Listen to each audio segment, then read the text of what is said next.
Okay, guys, so what we're going to take a look at today is how to do a little bit of CAD on Fusion 360. So we got our accounts yesterday, got logged in, started to play around with the stuff. So again, if you want to see your data panel, you can go ahead and click over here in the upper left. Click on that, boom, and it'll give you a list of folders and whatnot. So what we're going to do is I made a folder called Thingamajig, okay? So I'm going to save everything in there. So just as a heads up. So I'm just going to get out of that for now. So right now I'm going to, I have a new sketch plane. So I'm going to click create sketch. What I'm going to do is I'm going to make the extruded aluminum piece. So right now it's going to ask me to choose a plane. Okay. So it doesn't really matter which plane you use, but it might be important later on when you go to join these things. So this time, I think I'm going to go ahead and choose this plane. Okay. So right now I'm looking at the right side, So I'm going to start by doing the extruded aluminum piece. So I'm going to choose a 2-point rectangle. I always start by the origin. It's just a habit.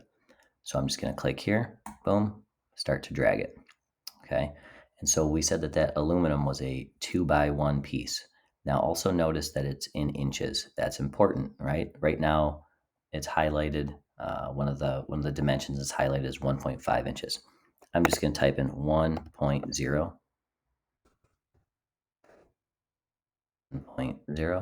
hit tab.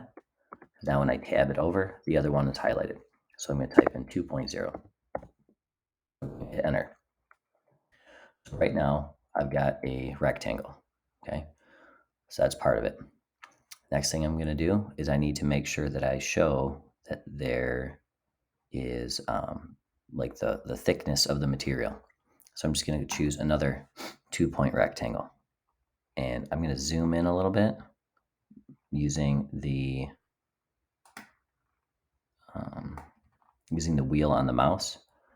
And then I'm going to just click on a couple random points to create another random rectangle. But I don't want it to be random. I need to make sure that the thickness, the distance between the different walls, is a 1/16 of an inch, because that's basically what we measured it at the other day. So I'm going to go up here to the top under create and hover over this sketch dimension, and I'm going to click on that. Make sure that it's highlighted. So what I'm going to do is I'm going to start at the top. Notice that it highlighted that in blue, that first line in blue. I'm going to click on that. Then I'm going to go up to the top of the first rectangle I made. Make sure that's highlighted in blue. Click that. And I'm going to drag it out to the side. So right now it's highlighted. It's highlighted over here. So I can type in what I want that to be. So I'm just going to type in 1/16, okay, because it's a 1/16 of an inch. It will do the math for me. I'm going to hit enter. Okay, notice that it converted it to a decimal. Okay, so I'm going to do that again. Notice it's still highlighted on the top. I'm going to go to the bottom, or you can go to the side. It doesn't matter. So we click on both sides. Boom. 1 divided by 16. Hit enter. Again here on the right. Notice I'm kind of dragging it up or as far away from the area. Not as far away as I can get, but I want to give myself some space so it doesn't interfere with my drawing. Or interfere with my sketch, I should say. So 1 divided by 16. And we're good. Okay.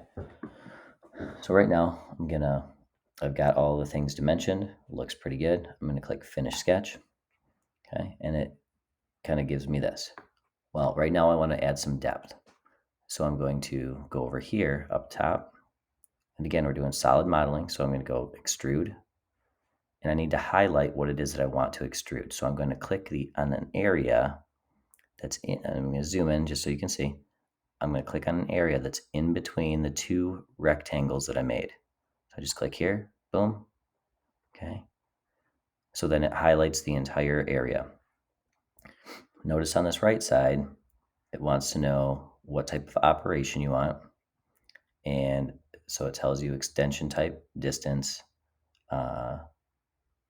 You can type in the distance down here, or you can type it in up here. It's already highlighted over here. So I'm going to make this 1.5 inches. Okay, so it's going to be a 1.5 inch piece. And I'm just going to hit enter. Okay, so right now it doesn't really look any different. But if I go up here to the cube, right, you can see that it is, and I click on the different vantage points, I can see that it is in fact 3D. Okay, so if you remember, there was one side of the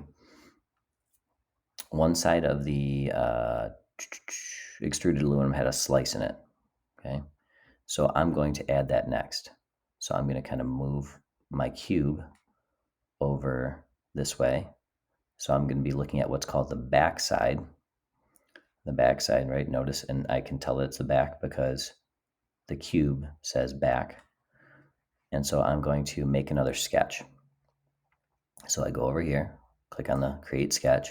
It's going to, again, ask me a plane. I'm just going to click directly on the cube that I just made, or the extruded aluminum piece I just made. I'm just going to click there. And so now my sketch is going to be based off of that. So the slice is basically there to give a little bit of relief, and then also to make sure that you guys are paying attention to center lines and things like that. So there's a couple ways we can do this. I'm going to, just to make life easy, I mean, there's simple commands in here to make it go kind of quick. So I'm going to go 2-point rectangle, and I'm just going, notice that when I put it on this line, as I go down this line, it highlights with like a blue X. If I get to right about here, the center point, it gives me a triangle. Okay, the triangle, that's basically letting me know that I'm in the center of the piece. Okay, if you click it here, you're not going to be able to dimension it later, just as a heads up. Okay, when we say dimension it, it means that it basically connects it to that point, so it will want to stay in the middle for while working on this sketch. So while it's kind of a nice feature, you want to make sure that you don't click it here. So I'm just going to pick a random spot up here. So I click over there, and then I drag it over here, making sure that I'm getting the X. And so now it's telling me that that part is done. Okay. Now also notice that this is still highlighted. I don't want it highlighted anymore, so I'm just going to hit escape. And so now what I'm going to do is I'm going to dimension that rectangle. So I'm going to click on the top and on the bottom, and I'm going to drag it out here. So what I'm going to do is I'm going to type in the thickness of the cold saw blade, because I want you guys to use the cold saw. So thickness of the cold saw blade is about 1/8 of an inch. Okay, we'd have to possibly measure that when we get back to the lab, but it's about 1/8 of an inch. So I'm going to go 1/8, hit enter. So it goes and dimensions that part. But I want this to be exactly in the center. So there are different ways to do this, but the easiest way that I've found is, remember this was 1 inch high, correct? So the halfway point is at the 0.5. Okay, if you look at the numbers over here, 0.5 would be the center point. So I'm going to use the dimension tool. Again, it's still highlighted, and I'm going to go from the top to here, the top of the rectangle, and I'm going to drag it out to the side. And I want you to notice something. If I type in 0.5, does that look to be in exactly the center of the piece? No, it doesn't. So the reason for that is because it's giving me the top of the cut is at the center point. I don't want the top of the cut to be at the center. I want the center of this cut to be at the center. So instead of this being 0.5, I have to account for the thickness of the cut. So I'm going to double click on that because I don't like it. So what I am going to do is I'm going to go 0.5 minus 1 over 16. 1 over 16. The reason why I'm doing 1 over 16 is because that is taking into account half of the distance or half the thickness of the cut. Does that make sense? Because it's 1/8 of an inch is the thickness of the cut. So I take half of that, it's 1/16.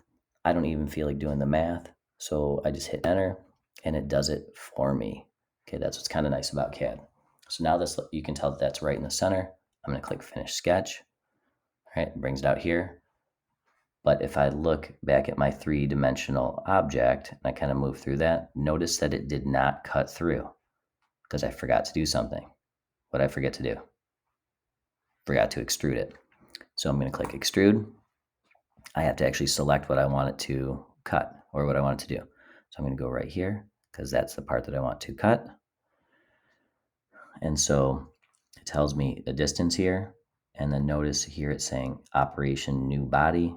So what if I make this, remember the thickness was a 1/16 of an inch, correct? So I'm just going to type in 1 over 16. And notice down here for the operation, it says join. Okay. So I need to actually make sure that this is negative 1/16. So notice that as soon as I put that negative in there, the operation switched to cut. Okay. Because the program knows, hey, if I'm going negative, I'm going into what I've already created. I need to cut instead of join. So it's kind of nice. It's kind of intuitive that way. So I click OK. So right now it doesn't really look like anything changed until I go to the 3D model. Make sense? Okay, there is one other thing that we need to do here because we need to make a hole in the top. So top view, and because if we remember on the Thingamajig, we had a fastener going through. It was a 1/4 20 bolt. So I'm going to add a hole for that. So you can go over here to the hole function. You can do that one if you like. I've also found that if I just do another sketch and then I extrude a circle, that also works. So I'm going to do that just because we've already done some of the sketch features and whatnot. So I'm going to go here. So I'm going to go ahead and create my sketch. It's, again, not going to let me do anything until I choose a plane. So I'm just going to click right here on the top of the part. Now notice that it kind of rotated this around, okay? I'm going to go over here and just kind of go to the view that I had. I just clicked that arrow to rotate it. If you don't want to rotate it, it's totally fine. It's up to you.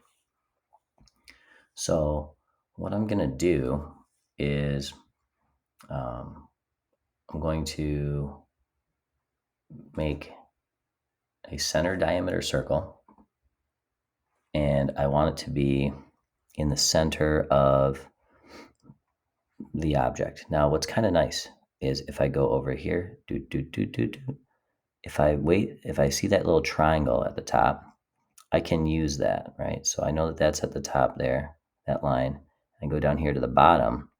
It's actually letting me know, hey man, here's the center of the object by giving me those lines. So I'm just going to click there, and I'm going to start to drag it out. Now, if you recall, on the list that we put before, what we're going to do is we're going to make a free fit for this. So that's going to be 0.266. That's going to give me the diameter for a free fit on a 1/4 20 nut and bolt. So I got my circle. Yay. All right. Problem is I still have to extrude it. I still have to make a hole. So I'm going to go finish sketch.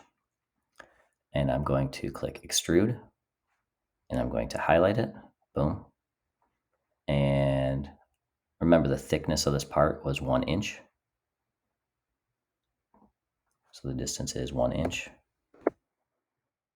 Now, again, the operation says join. So it's like, wait a second. If I click OK, actually what happens, and I look at the 3D view, you're not going to be happy. It's like, oh, wait, that thing's going up. That's totally not what I wanted. Okay, so I'm just gonna click on that again. Oop. I'm actually gonna hit my back button, undo extrude, okay, because nobody wants that. So I'm just gonna click that again, click on that circle, and I'm gonna go negative 1 inch. Okay, notice that now it went to cut. I click OK, boom, and we can see that there's a hole in it. Okay, so no big deal. So now I'm gonna also just kind of look through the different views, okay, that goes all the way through the part, or through the piece, I should say. Okay, from this view it looks good. From this view it looks good. All right, hit my home button if I want. Goes back to here, looking pretty good. Okay, so this is my piece of extruded aluminum. Now also keep in mind that down here, you can go ahead and modify your sketches. It's keeping a timeline of everything you did. So I'm just gonna go ahead and I'm gonna go back to where we made this circle. Okay, and I'm gonna edit this. Okay, just to make sure, I want to show you a different way of doing that, right? Because I kind of cheated a little bit making that in the center. There's other ways you can do it. So if you understood that part, you can kind of tune out right now. I'm just actually gonna go back. I'm gonna hit my back button. All right, I'm gonna get rid of that. So I'm going to. So again, it's highlighting the surface for me. Let's say I forgot to mark that.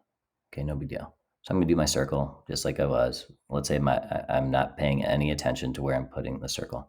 I'm gonna go 0.266. So we said that that was gonna be it. All right, but now this is clearly not in the center. What we can do is there's a lot of different ways we can do this. I'm just gonna dimension it. And so I'm gonna click on the center of the circle right here. And I'm gonna go to the left line here, make sure that's highlighted. And I'm gonna go up because remember, this part is 1 inch wide. Okay, this piece is 1 inch wide. So if I'm going to go, I'm sorry, 2 inches wide. So if I'm going to go to the halfway point, half of 2 inches is 1 inch. So I'm going to go 1.0, hit enter, it moves it to the center. Okay, this way.